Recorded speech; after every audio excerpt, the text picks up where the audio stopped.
Okay. Hi, Charlotte. It's lovely to see you here today. Thank you so much for joining me for a little interview. My pleasure. It's great to see you too. Lovely. So, before we go into the details of the course and the other things around what you got from behaviour change interventions, can you just introduce yourself? So, say who you are and maybe just a little bit about where you live and what you do there. Okay, yeah. So I'm Charlotte and I live in Berkshire. And I'm a personal trainer. So my background has been in hospitality and also in as a personal assistant. But I got into training about 8 years ago and then decided to train as a trainer, and it's kind of gone from there. So yeah, I'm a kind of health coach and personal trainer. Amazing. What That's a big change. What made you go from being a PA to embracing the training world? So I went through a divorce, and I drove into fitness in order to try and find a way of survival. And it brought me a way of being able to sleep and eat and have some sort of like happy moments, I guess. And, Yeah, wow. gradu- and then gradually, as I made my way through that, as such, I thought I was through that. I decided that I'd like to help other people with what I'd learned, because I used to get so much, not used to, I do get, sorry, I've got a kitten. I got so much from it. It made me feel so much better in life that I Mm. wanted to show other people it and kind of help other people to see what fitness can do for you more mentally than anything. Like, I think there's so much association with, Yeah. making your body look different or any of these things and changing your body. But actually, it was, for me, it was all about what it did for my mindset and helped me to live a better life. Wow, what an amazing story. I didn't know that about you. But what an amazing kind of catalyst for change then for you as well at the Yeah, time. yeah, massive, massive. Just readjust the whole behavior that I lived under changed massively from that moment. So yeah, I would say I completely changed as a person. Wow, thank you so much for sharing that. That's really powerful. So, what does your business look like today then? What are you doing day to day? I Okay, love so that there's a kitten. No, do not move her. We want her everyone, because she's on adorable. camera. Um, I love So it. day to day now, so I finished being a PA officially in December. So 4.5 years ago, myself and my husband set up a personal training business. We both met at David Lloyd, and that's where we used to work as personal trainers. And we just decided we wanted to do our own thing. And so we set up a personal training business based from our house. So we converted our house, we did an extension, made it into a commercial studio, and lived upstairs Oh my for gosh, to did start with. you? Yeah, to Oh start with. my We gosh. literally lived in our spare room as our lounge, and then our bedroom, and then this was just all commercially for clients to come to. So that was in 2019, and we started working. It was going really well, and then obviously we hit lockdown, so we went fully virtual so that we could train our one-to-one clients across a screen, which was mad. And then we set up a group training platform to start with, just for free, to people, to give them a bit of support, because we didn't know how long it was going to last. And then we suddenly realized we probably needed to change our business, because we didn't obviously know how long we were going to be in lockdown for. So we then set up a full kind of group training platform that we all trained across. And then we came out of the lockdown, and we did a whole exercise for all of our clients and all of the members, just to ask them like how they were doing. But it started with asking them what their why was, why they trained.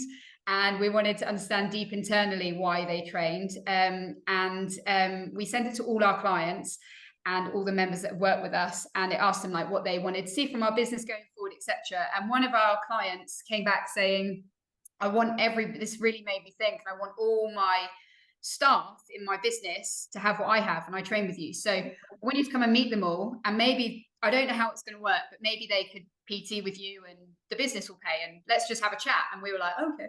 So we went into his company, and we sat in front of 15 people and realized that all 15 people were going to start training with us from the next week. And Wow. we're going to do 2 a week, and some were going to do 1 a week. And our business was like transforming overnight. So we suddenly went from a normal client base to kind of double a client base within a week. And we just had our one studio. So we trained with all of them for that period of time. We gradually shut our virtual platform down and just did everything one-to-one in our studio. And then we thought we'd start looking for a site. And this last year in August, we found a site. And we moved there so that we could do all our personal training from there, but work at the same time, because we could only work one of us at a time in here before. Yeah. And so we shifted and moved everything across to there. And then in January, we set up group classes as well. So we're now starting to expand our business. So yes, that's kind of how the business has transitioned, and we're very holistic with our approach. So we run things like ice bath sessions, breathwork sessions. We went on a health coach program, which you were on, and we did a lot of learning through that allowed us to offer a few more things more holistically to try and help the human as a whole. Yeah. And we've since run day retreats and now also weekend retreats where we go away and do a full immersive kind of experience of play, ice baths, breath work, you know, just generally trying to help people to understand how to relax a little bit and calm down and slow down. It's actually, interestingly, someone didn't come on our retreats because they said it wasn't spicy enough, which also highlights to me where people are in life. Yes. So people are very stuck in fight or flight and feel if they go on a retreat, it still needs to be a boot camp. So that learning itself has been major to me this year to realize actually where a lot of people actually still are. Whereas a lot of people are, because of COVID and lockdown and stopping, I think a lot of people are embracing this. How do I get a slower pace of life? How do I integrate habits into my life that are much more about supporting my life going forward? It's not it's not about having to take 3 weeks off because you're wrecked. It's about building things in to keep you on a level playing field for your whole life, really. So where did the behaviour change course fit in for you? So it sounds like your business was doing really well, it's flourishing, but there was something that you saw in the course that you thought would be useful? Yeah, so I generally always go on courses for myself, first of all, because I always think that I'll learn something for me that could be great for my life, and then hopefully it will also then naturally help other people that I work with. So I came on it really because I do a lot of therapy in my own life, and I just thought there might be something new that I might learn about behavior change that could be really helpful for me, hearing someone else speak about it as opposed to just the things I was being told or listening to my therapist about. So partly it was just very personal reasons. I also knew someone who works with our business that had done your first round, and she had told me it was wondrous and that I should be on it. So that clinched the deal. And I wanted to work with you again because we'd worked with you on the health coach, and I genuinely, you're like the most passionate person I've ever worked under. So it felt like an amazing opportunity, I guess, to learn a bit more. So that was kind of the starting reasons. And also I have a lot of clients that I'm aware they come to me for fitness. But as you're working with the body, naturally things come up for people. And I'm not a therapist, and I wanted to kind of, I guess, better understand how I could support people a little bit better with the knowledge that you would give around behavior change. I don't think I don't get buy-in with people. I'm quite lucky that most people have worked with us, some of them from the start of our journey. So I've been training some people for 5-6 years, and they're still training with me. And they integrate it in their life, and they understand more holistically about how to take care of themselves as well through the time we've worked together. But I was interested to know, like, with the ones that I can't get buy-in, what else can I do? Or, you know, with new clients, is there a better way to approach the dynamic from the start? Like, is there something I can do better to help their journey, and just to support my understanding more of the person, like how I can understand someone more, I can help them better. Yeah, amazing. I love that you said that you get great buy-in anyway, because you're absolutely right. There will always be some of those clients that you have that are super motivated from the start. They know why they're there, and they don't struggle to engage at all. I love that. How has it helped you then? So since you've done it, what have you used? What does that look like? So I've definitely, as I said, I've used a lot for myself in the sense that it's allowed me to take About that, yeah. like a step back in some of the roles that I play. So as I say, people bring a lot to us in their sessions. They don't necessarily, we're with you for an hour a week, sometimes 2 hours a week. I see you more than you maybe see a lot of your closest friends in life. So our relationships can get quite personal, I guess, because we're spending so much time with you. And although we're professional, if I've worked with you for 5 years and I've seen you every week, I probably know more about your day-to-day life than a lot of people you know.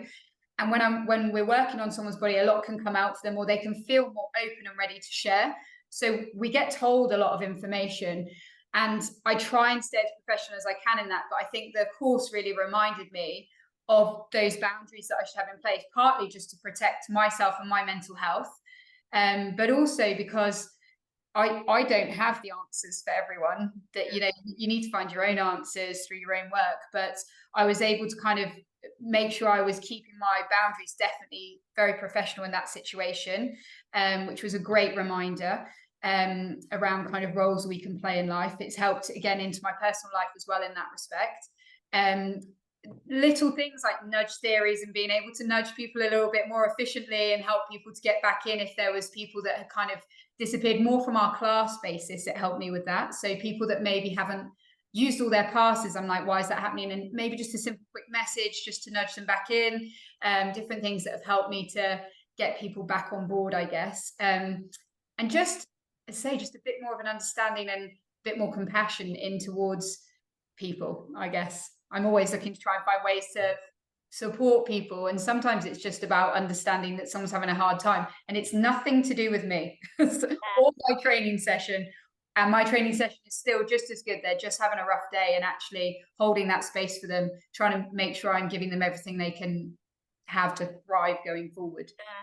I love that you've said that it's helped you first and foremost, because I think one of the things that people don't realize with this work is it does start with you and what you bring to that interaction as the practitioner. So it's not all just about the tools, is it, that you kind of use on the patients or the clients? It's how you show up and what you bring to that interaction as well. Yeah, 100%. And I see that even more with I'm doing more breathwork training this year. So I'm wanting to become more of a breathwork instructor.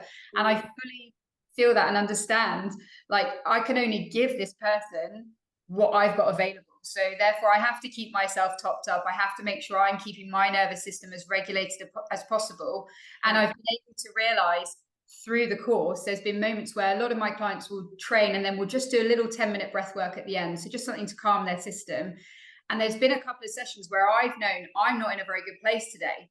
And I've actually felt safe and okay to now say, do you know what, we're not going to do the breath work at the end. I'm just not in a very good place today, and I don't actually want to pass anything across to you. And so it's allowed me to think, you don't have to give everything all the time to everybody. You actually need to hold back and allow yourself to recover enough, because then you can keep delivering all your sessions. So yes, it's really helped me to take a step back and make sure I'm also caring for myself. I think that's one of the major things the course did. That's amazing. Do you think it's enhanced your practice though? Has that helped your work in any way? Because some people might hear that and think, oh, well, if you're stepping back, are you not doing as much? Are you still delivering, if that makes sense to your client? Yeah, so it's not cancelling a session. It's just accepting that in that moment, actually, it might be better that we do a 10-minute stretch and with some calming breathing maybe alongside it. But rather than me coming and delivering that part of the session to you that I would normally, again, be giving more of myself to you, I don't have that capacity in this moment. So I'd rather, if I feel safe to, and you should feel safe with me, we work together, to say, I just don't have that today. Next week it'll be normal and you'll be fine. But it also makes me be more diligent with the practices I need to do. So I've boundaries was probably a major area that I had learning from. It's something I'm doing in my own life generally. I've been working on over the last year, and I've seen friendships and things change through boundaries across the last year that I've been learning from my own personal work. But hearing and doing that section with you allowed me to realize, actually, I don't need to say yes to someone who wants a 7 a.m. session when I work till 8:30 at night. I now need to actually start boundarying my time, because if I don't have time, I can't sustain it. I'll burn out. So it was kind of another reminder to like pull back in order to be able to deliver at a better level. And I'm still seeing the same amount of clients. I'm just being more restrictive with what I'm actually allowing them to have access to me, if that makes sense. Yeah, absolutely does. In fact, I've heard this from other practitioners, because it sounds counterintuitive, but I think what's really powerful is once you realize that you can be boundaried, and that helps your clients as well. It's kind of everyone knows where they stand. Yeah. They know that you're being really professional, that you give 100% during the session, but that you still have those boundaries. Yeah, absolutely. I think everyone kind of benefits from you having that in play. Yeah, 100%. 100%. Yeah. Would you say that's one of the main things then? If you had a favorite part of the course, would that maybe be one of the best bits? Yeah, I mean, to be honest, I liked it all. I really liked it all, genuinely. Like I was excited every week to get to listen to the lecture. I was always really sad I had to join a bit late, but I rewatched each one at the weekend, and I've still got one. Oh no, I've just finished. I just did the last lecture. I've just been through it all again because I wanted to. Amazing. Have you? Yeah. So I love hearing that. I think I've just had someone do it 3 times. So amazing. Yeah. Because So again, if you hear something again, you might just take one more thing from it. yes. And that's really, even if you just learn one thing from an entire course, that might help someone else's life. So, including my own. So, yeah. Love that. Thank you, Charlotte. Probably the most probably important for me. I love that. Thank you. I guess just a final question really would be, if someone is thinking about doing the course, is there anything that you'd say to them if they were kind of contemplating it? What would you say? Yeah, just book on. Oh, thanks. That's great. Well, again, I'm quite like, if I decide I'm going to do something, I'm going to do that, so I just do it. So I don't spend a lot of time thinking, which is maybe to my detriment at times. But I guess if you're contemplating doing it, there's obviously a reason. There's obviously something that you need Yeah. still to help yourself or your practice. So, if you've got the kitten climbing my back, if you've got the resources to financially, then I just think you should go for it, because it's a really, really beneficial course. So Amazing. Thank you. And I didn't pay you to say that, did I? I'm so grateful, Charlotte. Thank you so much for taking time out of your day. That's incredible. And hopefully, other people hearing you, it will help them make a decision as to whether this is right for them as well. So thank you so much again. Hopefully it's not the last time I see you or your beautiful kitten. And actually, we'll put all of your contact details below as well for your business, in case people wanted to contact you as well and maybe do some training with you. That would be amazing. amazing, awesome. Thank you very much. Thank you. Bye.